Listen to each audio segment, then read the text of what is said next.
menundukkan dirinya mendekat muka ayahnya, serta menangisi dan mencium dia. Dan Yusuf memerintahkan kepada tabib-tabib, yaitu hamba-hambanya, untuk merempah-rempahi mayat ayahnya. Maka tabib-tabib itu merempah-rempahi mayat Israel.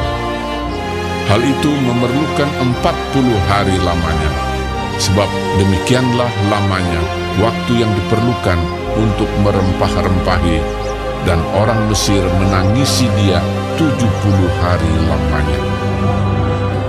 Setelah lewat hari-hari penangisan itu, berkatalah Yusuf kepada seisi istana Firaun, "Jika kiranya aku mendapat kasih-Mu, katakanlah kepada Firaun bahwa ayahku telah menyuruh aku bersumpah. Katanya, tidak lama lagi aku akan mati dalam kuburku yang telah kugali di tanah Kanaan. Disitulah kau kuburkan aku. Oleh sebab itu, izinkanlah aku pergi ke sana, supaya aku menguburkan ayahku. Kemudian aku akan kembali." Lalu berkatalah Firaun, "Pergilah ke sana, dan kuburkanlah ayahmu itu, seperti yang telah disuruhnya engkau bersumpah."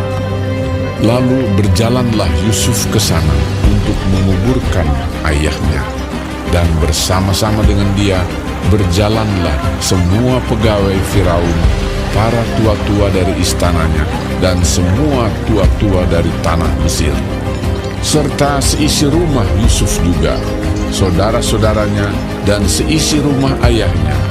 Hanya anak-anaknya serta kambing domba dan lembu sapinya ditinggalkan mereka di tanah Gosen. Baik kereta maupun orang-orang berkuda turut pergi ke sana bersama-sama dengan dia, sehingga iring-iringan itu sangat besar. Setelah mereka sampai ke Goren Haatat yang di seberang sungai Yordan, maka mereka mengadakan di situ ratapan yang sangat sedih dan riuh, dan Yusuf mengadakan perkabungan 7 hari lamanya karena ayahnya itu.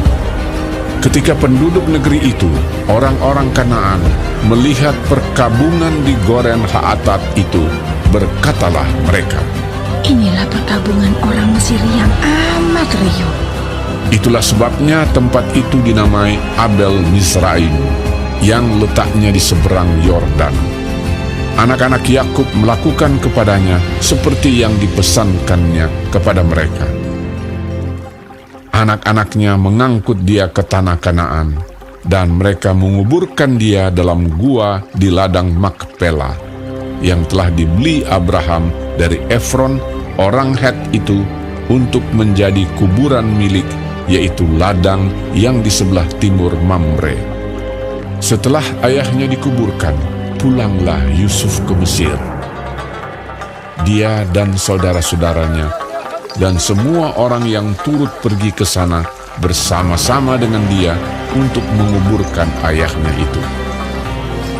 Ketika saudara-saudara Yusuf melihat bahwa ayah mereka telah mati, berkatalah mereka, Boleh jadi Yusuf akan mendendam kita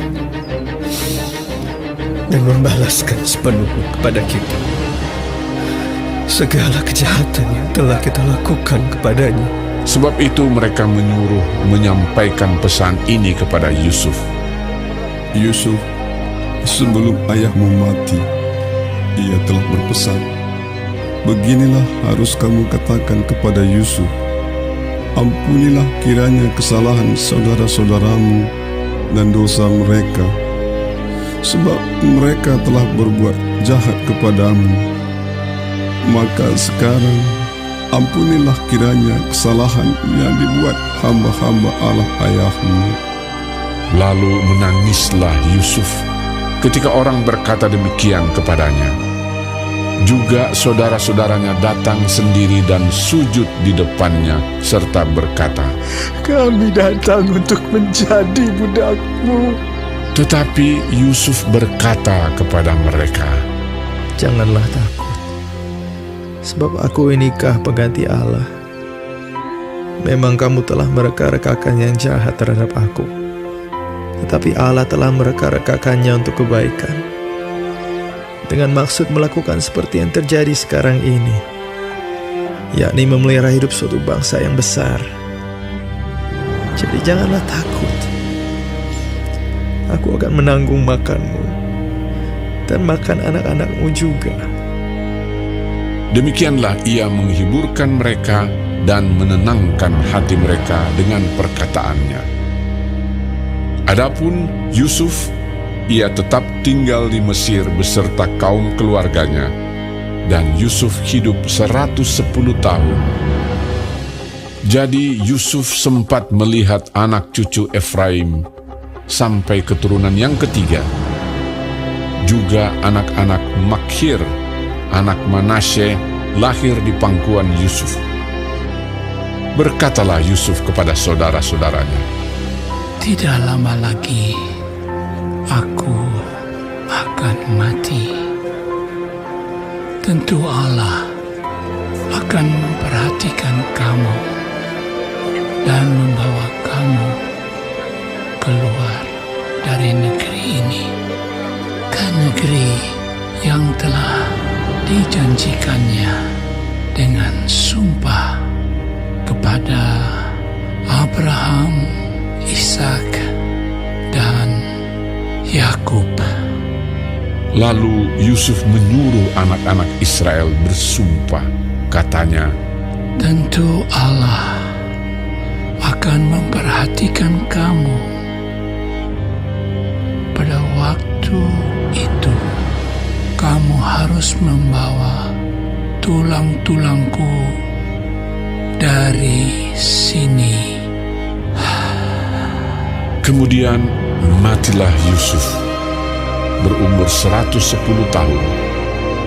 Mayatnya dirempah-rempahi dan ditaruh dalam peti mati di Mesir.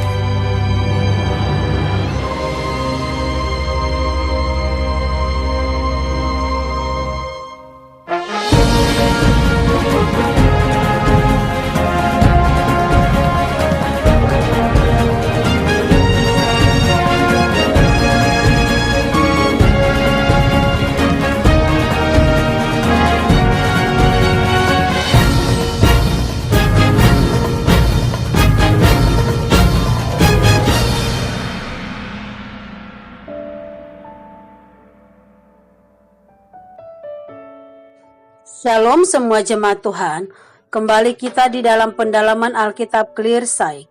Sekarang kita sudah memasuki kitab yang terakhir dari kitab Kejadian, yaitu Kejadian 50. Tuhan Yesus memberkati. Di dalam ayat 1-14, Yakub meninggal dan dikuburkan. Apa yang dilakukan Yusuf kepada ayahnya merupakan teladan bagi semua orang percaya yang mengalami musibah, ditinggal oleh seorang anggota keluarga. Yang pertama dilakukannya adalah duka cita yang sungguh-sungguh. Yusuf menangis dan memasuki masa berkabung yang cukup lama, selama 70 hari dan kemudian beberapa minggu lagi ketika ia menguburkan Yakub di Kanaan. Yang kedua, Yusuf mempersiapkan penguburan ayahnya dengan cermat.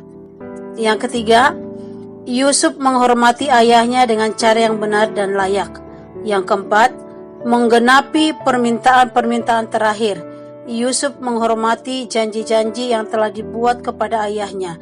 Janji-janji yang dibuat dalam iman yang berlandaskan kehendak Tuhan untuk dilaksanakan setelah orang yang dikasihi itu meninggal dunia.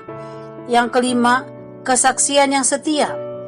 Yusuf menyatakan imannya dalam janji-janji Tuhan dengan membawa ayahnya kembali ke tanah Kanaan yang dijanjikan dan menguburkannya di kuburan Abraham, Ishak, dan yang lainnya. Tetapi lebih dari segala penghormatan secara kasat mata itu, yang terpenting dalam iman dan pengharapannya akan janji Tuhan yang akan diwujudkan bagi anak-anaknya. Dan kelak nama Yakub disebut di antara saksi-saksi iman bagi umat Tuhan. Sungguh iman seperti itulah yang merupakan dasar pengharapan kita dan bukti dari segala sesuatu yang tidak kita lihat. Di dalam ayat 15-21, Yusuf menghibur hati saudara-saudaranya. Setelah Yakub meninggal, saudara-saudaranya datang dan meminta mereka menjadi budaknya Yusuf. Mengingat dulu mereka menjual Yusuf sebagai budak, namun Yusuf menenangkan mereka. Ia meminta mereka untuk tidak takut. Bahkan Yusuf menyatakan akan menanggung makanan dan merawat anak-anak mereka. Mengapa Yusuf bersikap begitu kepada saudara-saudaranya? Karena Yusuf sadar bahwa di balik rekaan rancangan yang jahat terselip rencana baik Tuhan, yaitu untuk memelihara suatu bangsa yang besar. Di balik semua peristiwa ada rancangan Tuhan yang baik. Karena itu kita harus belajar menjadi orang yang mengampuni mereka yang berbuat jahat kepada kita. Di dalam ayat 22-26, Yusuf meninggal. Yusuf mengalami hal yang serupa dengan ayahnya. Ia masih tinggal di Mesir dan masih diberi kesempatan untuk melihat anak cucunya dari Efraim dan Manasye. Yang membuat Yusuf bahagia bukanlah hanya karena umur yang panjang dan berkat yang melimpah, tetapi karena penyertaan Tuhan. Karena semua akan berakhir bila kematian sudah datang. Namun satu hal yang pasti dan tidak berubah sekalipun ia mati adalah Tuhan pasti akan memperhatikan kamu dan membawa kamu keluar dari negeri ini, ke negeri yang telah dijanjikannya dengan sumpah kepada Abraham, Ishak dan Yakub. Itulah sebabnya Yusuf meminta kepada saudara-saudaranya untuk bersumpah bahwa tulang belulangnya nanti dibawa keluar dari Mesir, dan umur Yusuf meninggal pada usia 110 tahun. Teladan dari Yusuf adalah sampai akhir hidupnya mengasihi Tuhan. Manusia pada akhirnya akan mengalami kematian, tetapi janji Tuhan akan selalu abadi bagi orang-orang yang tetap setia dan taat kepadanya. Kiranya Tuhan Yesus menolong kita untuk tetap setia sampai akhir hidup kita. Amin. Tuhan Yesus memberkati.